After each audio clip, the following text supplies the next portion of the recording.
नमस्कार, दिव्य नेत्र से मैं प्रियतम कुमार आपका स्वागत करता हूं। चलिए शुरुआत करते हैं ज्योग्राफी का नेक्स्ट टॉपिक का नाम क्या है? भूकंप एवं ज्वालामुखी। आइए इस चैप्टर से संबंधित सारे महत्वपूर्ण प्रश्न को डील करेंगे और समझने का प्रयास करेंगे। ठीक, अगर इससे पहले आप इस चैनल पर नए हैं तो मेरे चैनल दिव्य नेत्र को सब्सक्राइब करें एवं दोस्तों के बीच शेयर करें। चलिए शुरुआत करते हैं। देखते हैं आज का पहला प्रश्न क्या है। पहला प्रश्न देखते हैं क्या है भाई। पहला प्रश्न है, पृथ्वी तल के नीचे क्या है? पृथ्वी तल के नीचे के पिघले हुए चट्टान को क्या कहा जाता है? पृथ्वी तल के नीचे जो पिघला हुआ चट्टान है उसे क्या कहा जाता है? बेसाल्ट, लैथोलिथ, लावा, मैग्मा। तो पृथ्वी के नीचे जो पिघला हुआ चट्टान है उसे मैग्मा कहते हैं। ठीक, मैग्मा जब बाहर निकलता है तो ये फैल जाता है चारों तरफ, जिसे क्या कहते हैं? जिसे भूकंप हुआ है, ज्वालामुखी देख लीजिए आप। ठीक, ये पृथ्वी के अंदर है, ये पिघला हुआ पदार्थ है जिसे हम क्या कहते हैं? मैग्मा। क्या कहते हैं? मैग्मा। ठीक, उसके बाद ये ज्वालामुखी फटा, ऊपर गया, ऊपर जमीन के चारों तरफ फैल गया तो इसे क्या कहेंगे? लावा बोला जाएगा। तो लावा निकलेगा, फैल जाएगा, मैग्मा निकलेगा और लावा के रूप में फैल जाएगा तो इसे क्या कहेंगे? जो फैल जाएगा तो लावा कहेंगे। ठीक है, उसके बाद चलिए, तो इस प्रश्न का क्या हो जाएगा आंसर? इस प्रश्न का उत्तर हो जाएगा मैग्मा। ठीक है, और यही लावा अगर ठोस अवस्था में हो जाएगा मतलब जम जाएगा तो उसे क्या कहेंगे? बेसाल्ट चट्टान। क्या बोला जाएगा? बेसाल्ट चट्टान। ठीक, बेसाल्ट चट्टान बोला जाएगा। मतलब सब जमीन के नीचे है मैग्मा, जब ज्वालामुखी फटा ऊपर गया तो लावा निकला, चारों तरफ फैल गया, तो उसके बाद वो सूख के मतलब न होता, पिघला हुआ अवस्था में था, ऊपर में जाके तो लावा और ये चट्टान बन गया तो बेसाल्ट चट्टान कहलाएगा। इसलिए उस प्रश्न का उत्तर जब हो जाएगा, पृथ्वी तल के नीचे पूछ रहा है तो मैग्मा हो जाएगा उत्तर। नेक्स्ट प्रश्न है 4 नंबर, इरेज हो चुका है, 2 नंबर सॉरी, देखते हैं 3 नंबर क्या है प्रश्न। लैथोलिथ और बैथोलिथ के निर्माण का संबंध किससे है? लैथोलिथ और बैथोलिथ के निर्माण का संबंध किससे है? ऑप्शन देखते हैं, भूकंप से, नदी अपरदन से, ज्वालामुखी से, हिमस्खलन से। तो लैथोलिथ और बैथोलिथ होता क्या है, पहले उस बात को जान लेते हैं। एक ज्वालामुखी है, आपको अभी तुरंत क्या बताया 1 नंबर में? पृथ्वी तल का पिघला हुआ, जो पृथ्वी तल के नीचे जो पिघला हुआ पदार्थ है उसे क्या कहेंगे? मैग्मा। ठीक, जब ज्वालामुखी विस्फोट होगा तो क्या होता है कि कुछ मतलब एक्टिव, ज़्यादा पावरफुल ज्वालामुखी नहीं होता, तो मैग्मा जब निकलने के क्रम में होता है तो ये बीच में ही रह जाता है। कहाँ पे? बीच में ही, धरती को फाड़ के नहीं निकल पाता है। तो अगर जमीन के अंदर ही रह गया तो वहीं कठोर अवस्था में हो जाएगा। उसी कठोर अवस्था को क्या कहेंगे? लैथोलिथ या बेकोलिथ बोला जाएगा। तो किससे संबंधित है? ये ज्वालामुखी से संबंधित होगा। लैथोलिथ और बेकोलिथ कैसे संबंधित होगा? ज्वालामुखी से, क्योंकि ये मैग्मा जमीन फाड़ के नहीं निकल पाया और बीच में ही फंस के रह गया, इसीलिए उसको क्या कहेंगे? लैथोलिथ और बैथोलिथ बोला जाता है। नेक्स्ट प्रश्न देखते हैं। नेक्स्ट प्रश्न क्या है? भूकंप को यह भी कहा जाता है, मतलब भूकंप का अन्य क्या नाम है? अगर प्रश्न दूसरे तरीका से पूछता हूँ आयोग, तो भूकंप को यह भी कहा जाता है की जगह भूकंप को और किस अन्य नाम से जाना जाता है? शायद आप समझ रहे होंगे। ऑप्शन है ए नंबर, टिंचर होगा, टिंचर, कंपन, टेम्पर, इनमें से कोई नहीं। तो भूकंप कैसे होता है? कंपन करता है, तो ऑब्वियसली एकदम इजी क्वेश्चन है। कंपन बोलेगा, भूकंप को क्या बोलेगा? भूकंपन, मतलब भूमि क्या हो रहा है? कंपन हो रहा है, तो बी नंबर ऑप्शन हो जाएगा, कंपन बोला जाएगा। नेक्स्ट प्रश्न देखते हैं। नेक्स्ट प्रश्न है, भूकंप का मुख्य कारण क्या है? बहुत अनेकों कारण है भूकंप का, लेकिन ऑप्शन से आपको छांटना है। क्या है? अनाच्छादन, विवर्तनी, भूपरिभ्रमण, भूघूर्णन। आप लोग को थोड़ा भी और नॉलेज होगा तो आपको पता चल गया होगा इसका आंसर क्या होगा? विवर्तनिक होगा। ठीक, विवर्तनिक क्रिया के द्वारा भूकंप आता है। एक ही क्रिया है सर? नहीं, अनेकों क्रिया है। ज्वालामुखी विस्फोट करेगा, अगर ताकतवर तरीका से करेगा तो उसके आधार पे भी भूकंप आएगा। कोई उल्का पिंड आके टकराता है पृथ्वी से, उससे भी भूकंप होगा। अगर परमाणु रिएक्टर कहीं किया जाता है, परमाणु विस्फोट होता है, तो उससे भी धरती पे भूकंप होगा उस लोकेशन में। तो अनेकों कारण हैं। तो यहाँ फिलहाल विवर्तनिक क्रिया है, इसी से शक्तिशाली भूकंप होगा। ठीक है, तो भूकंप का मुख्य कारण क्या हो जाएगा? विवर्तनिक। ठीक, नेक्स्ट प्रश्न देखते हैं। एक ही समय में कंपन होगा, ठीक, कंपन करने वाले स्थानों को मिलाने, क्या है भाई, मिलाने वाली रेखाओं को कहते हैं। एक ही समय में कंपन करने वाले स्थानों को मिलाने वाली रेखाओं को क्या कहते हैं? सह भूकंप रेखा है, भूकंप रेखा है, समताप रेखा, ये तो नहीं होगा। सम भूकंप रेखा है, तो सम भूकंप रेखाएं, समभूकंप रेखाएं, ऐसी रेखा का निर्माण होता है एक ही समय में। होता है कि पृथ्वी के घनत्व के आधार पे ही भूकंप का झटका पहुंचता है। मान लीजिए आप, ऐसा नहीं कि ये गोल धरती है, ये गोल धरती है, ठीक है, यहाँ से भूकंप, जैसे भूकंप का उद्गम केंद्र है, एक साथ 10 किलोमीटर अगर इधर गया तो 10 किलोमीटर ही इधर जाएगा, ऐसा बात नहीं है। इसके आधार पे हो सकता है यहाँ 8 किलोमीटर ही जाए, 8 किलोमीटर, क्योंकि इसका क्या है, घनत्व कितना है उस जगह धरती का, मिट्टी कौन सा है, ये चट्टान कौन सा पाया जाता है, ये सभी रूपरेखा। यहाँ 20 किलोमीटर भी जा सकता है। तो ये एक समय में 10 किलोमीटर, 8 किलोमीटर, 20 किलोमीटर, 3 जगह गया। तो ऐसे स्थिति में क्या होता है, तो इसी को एक रेखा से मिलाया जाता है, इसे क्या कहते हैं? समभूकंप रेखा। ठीक, नेक्स्ट प्रश्न देखते हैं। नेक्स्ट प्रश्न क्या है? अधिकांश, क्या है भाई, ऑप्शन देख लेते हैं, क्वेश्चन क्या है भाई, कितना नंबर 7 में है। अधिकांश विध्वंसकारी होगा, विधान हो गया, टाइप मिस्टेक हुआ, विध्वंसकारी,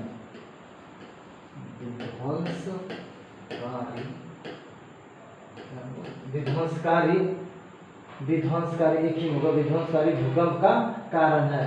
जो धरती पे सबसे खतरनाक भूकंप आता है, यह विध्वंसकारी भूकंप आता है। नॉर्मल डोलेगा, जैसे परमाणु रिएक्टर से विध्वंसकारी नहीं हो सकता। ज्वालामुखी वाला भी उतना विस्फोट नहीं, विध्वंसकारी नहीं हो सकता है। ठीक है, तो सबसे विध्वंसकारी भूकंप जो आज तक धरती पे आंका गया है, उसका सही उत्तर क्या है, यही प्रश्न पूछ रहा है। ऑप्शन देखते हैं। सुस्थितिक गति, समस्थितिक समायोजन, ज्वालामुखी विस्फोट, प्लेट विवर्तनिक। ये दोनों ऑप्शन तो आप यूं काट सकते हैं अगर उत्तर पता भी नहीं हो तो। ठीक, या तो ज्वालामुखी विस्फोट से होगा या प्लेट विवर्तनिक से होगा। आप सोचिए, एक जगह ज्वालामुखी विस्फोट करेगा तो कितना ताकतवर भूकंप लाएगा। एक भूकंप ये भी लाएगा, ज्वालामुखी विस्फोट से होगा। एक प्लेट विवर्तनिक है, पृथ्वी पे पूरा प्लेट पे बसा हुआ है, ठीक, 6 प्लेट है ऐसे। तो ये प्लेट क्या करता है, बड़ी बड़ी प्लेट है, ये जाके टक्कर मारता है एक दूसरे से। तो वो टक्कर मारेगा तो उससे जो भूकंप होगा, बहुत खतरनाक भूकंप होगा। वही क्रिया के द्वारा हिमालय का निर्माण हुआ। संसार के जितने भी वलित पर्वत का उदाहरण है, तो प्लेट विवर्तनिक क्रिया से ही निर्माण हुआ है। इसलिए इस प्लेट विवर्तनिक क्रिया को क्या कहते हैं? पर्वत निर्माणकारी क्रिया। समझे? हिमालय हो गया, आल्प्स हो गया, यूराल हो गया, एंडीज हो गया, रॉकीज हो गया, जितने भी संसार के वलित पर्वत के उदाहरण हैं, सब सारे प्लेट विवर्तनिक क्रिया के द्वारा ही निर्मित हैं। तो अधिकांश विध्वंसकारी भूकंप कैसे आएंगे? प्लेट विवर्तनिक क्रिया द्वारा। नेक्स्ट प्रश्न देखते हैं। सुनामी तरंग, सुनामी तरंग किससे उत्पन्न होती है? सुनामी पहले आता कहाँ, ये भी जान लेते हैं। ठीक, सुनामी कभी भी आएगा, समुद्र में आएगा, समुद्र में सुनामी आ जाता है।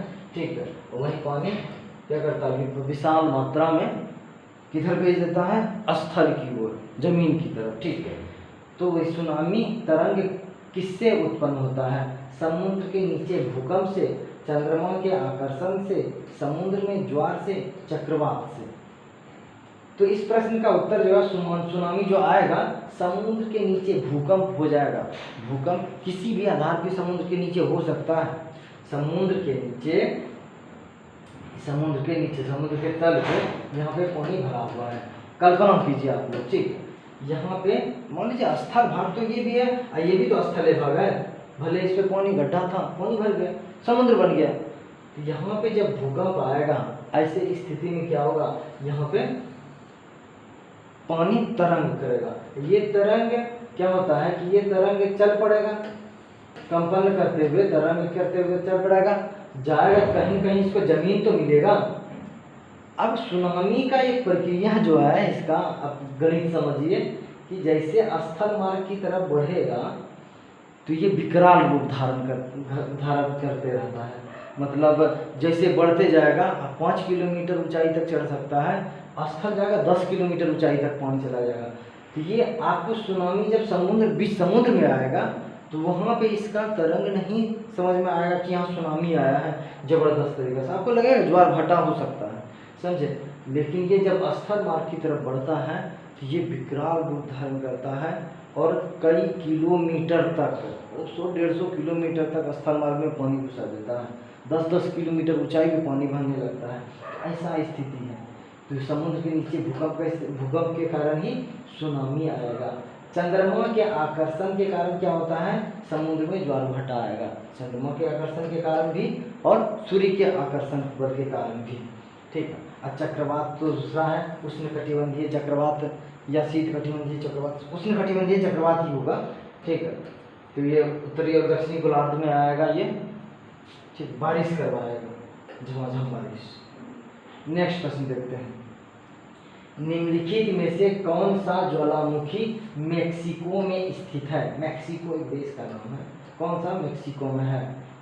ऑप्शन है क्या है, कोलिमा, क्या है, कोलिमा, पुरासे, सेमेरू, एटना। तो ये सारा ज्वालामुखी ही है, लेकिन मेक्सिको में कौन सा स्थित है। मेक्सिको में, ये मेक्सिको कहाँ है, हवाई द्वीप के अंतर्गत आएगा। सर हवाई द्वीप कहाँ है, प्रशांत महासागर के फायर ऑफ रिंग में आएगा, रिंग ऑफ फायर में आएगा, ज्वाला वलय।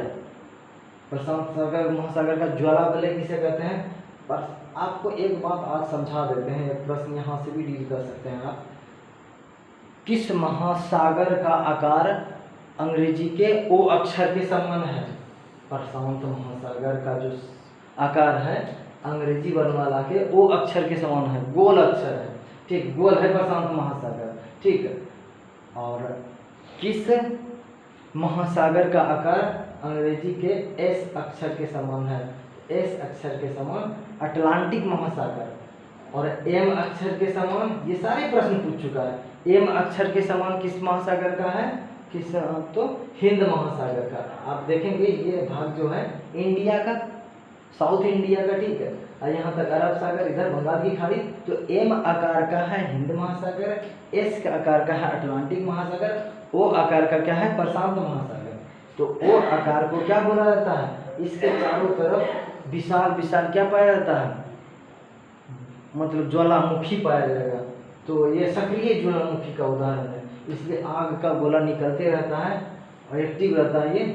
और उसी के अंतर्गत एक आएगा मेक्सिको के तहत कोलिमा ज्वालामुखी जो है मेक्सिको में है, ये सक्रिय ज्वालामुखी के उदाहरण है। किस द्वीप के अंतर्गत आएगा, हवाई द्वीप के अंतर्गत आएगा।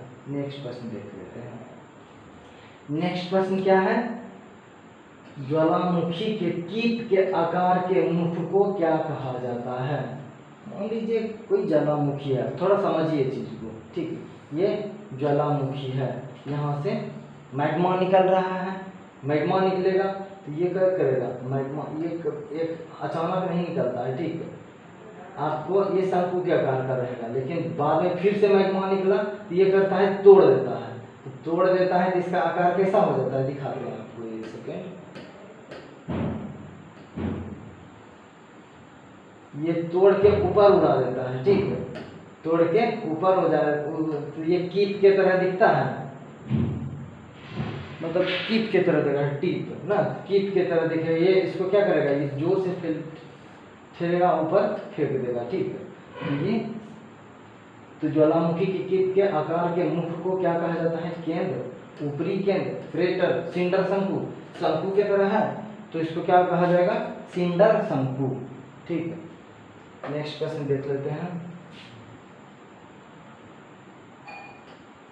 क्या है? भूकंप के परिमाण को मापने के यंत्र को कहा जाता है। सबको पता होगा भूकंप किस यंत्र से मापा जाता है, भूकंप के परिमाण को।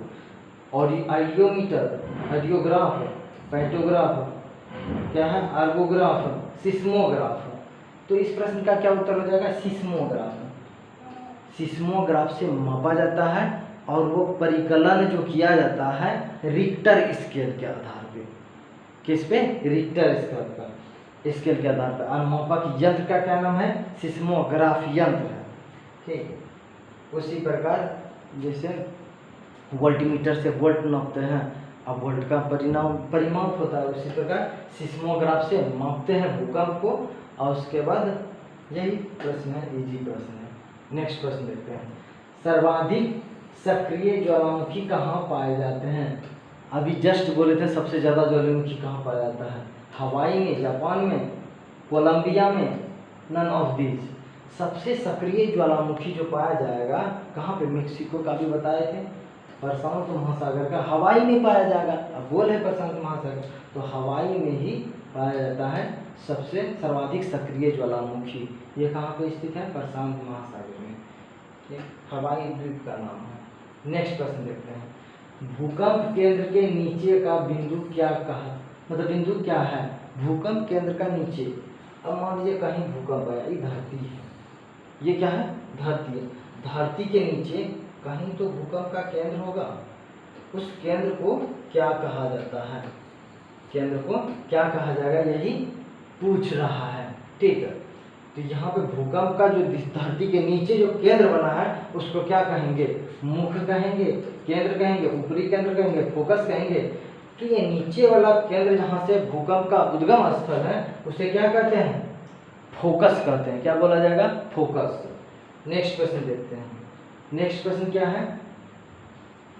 निम्नलिखित में से रिक्टर स्केल का उपयोग किसके लिए किया जाता है? रिक्टर स्केल का थोड़ा देर पहले बताए थे, तो हवा की आर्द्रता मापने के लिए नहीं, वायु का वेग मापने के लिए। ऑप्शन 2 इधर है, देख लेते हैं क्या है option. Second C number option क्या है?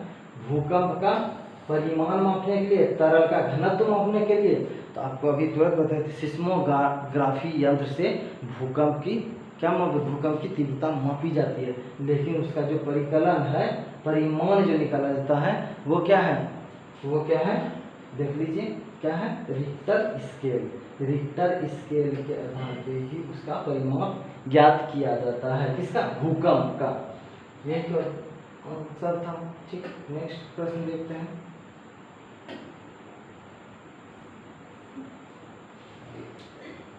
क्या है? विश्व का सबसे ऊंचा ज्वालामुखी है। विश्व का सबसे ऊंचा ज्वालामुखी कहाँ पे है? फ्यूजियमा पर्वत, कोटोपैक्सी पर्वत, ऑप्शन क्या है? एटना पर्वत, किलिमंजारो पर्वत। तो विश्व का सबसे ऊंचा जो क्या है ज्वालामुखी कहाँ पे है? एक जगह है, आपको दिखाते हैं कहाँ पे जगह है सर।